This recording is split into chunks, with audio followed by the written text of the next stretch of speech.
তো hello guys, তো কেরালায় কিভাবে পাথর মাটিতে বোরিং হয় তোমাদেরকে আমি দেখাচ্ছি। দেখতে পাচ্ছ বোরিং ডাবল করার জন্য গাড়ি চলে এসেছে। তো গাড়িতে সবাই ভাইরা ফিটিং করছে এবং এখানে হচ্ছে ড্রিল বিট অনেকগুলো আছে। তো এক এক করে সব দেখাবো আমি। তো দেখা যাচ্ছে এটা হচ্ছে মেন হেড নিয়ে যাওয়ার পর এখানে স্ট্রাকচারটা নিয়ে যাচ্ছে, যেহেতু আগের দিন এখানে পুজো হয়েছিল এবং এখানেই মানে বোরিংটা হবে।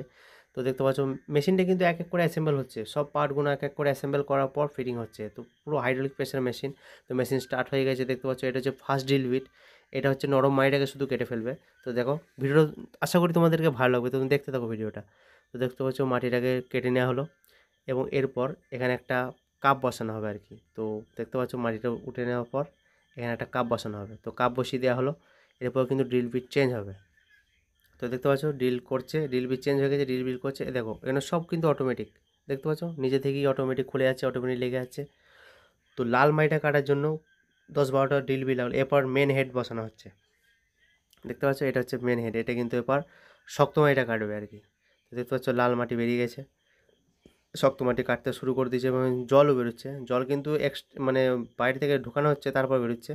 এবার দেখো 4 ইঞ্চি 6 ইঞ্চি পাইপ ঢুকিয়ে দেওয়া হলো। এর ভেতরে এবার 4 ইঞ্চি ড্রিল বিট বসানো হবে। এই যে ব্রিজটা, এটা হচ্ছে মেন পাথর কাটার ড্রিল বিট। তো এরপর দেখতে পাচ্ছ এই তো পাথরের গুঁড়ো, দেখতে পাচ্ছ পাথর কাটছে। তো আস্তে আস্তে দেখো অটোমেটিক সব কিন্তু খুবই তাড়াতাড়ি হয়ে যাচ্ছে। তাড়াতাড়ি মানে প্রায় 4 ঘন্টা লেগেছে এটা করার জন্য। তো তোমাদেরকে আমি ভিডিওটা শর্ট করে দেখাচ্ছি। দেখতে পাচ্ছ পাথর কেটে দেওয়া হয়েছে এবং দেখতে পাচ্ছ আসল পাথর গুঁড়ো বেরিয়ে যাচ্ছে। এই যে বেরোচ্ছে, এরপর একটা কোয়ালিটি চেক হবে এটা। তো দেখতে পাচ্ছ মেশিন চালানো হয়ে গেছে। এরপর দেখতে পাচ্ছ জলের কালারটা চেঞ্জ হয়ে গেছে। তো এরপর কিন্তু এটা কমপ্লিট হয়ে গেছে বোরিং করা। তো দেখতে পাচ্ছ, দেখো খুবই সুন্দর একটা প্রসেস, আমাকে খুব ভালো লাগলো তাই আমি পোস্ট করছি। দেখো তোমাদেরকে, আশা করি তোমাদেরকেও ভালো লাগবে। তো কমপ্লিট হয়ে গেল এটা, দেখতে পাচ্ছ জল পরিষ্কার হয়ে গেছে। তো ধন্যবাদ, বাই, ভালো থেকো সব।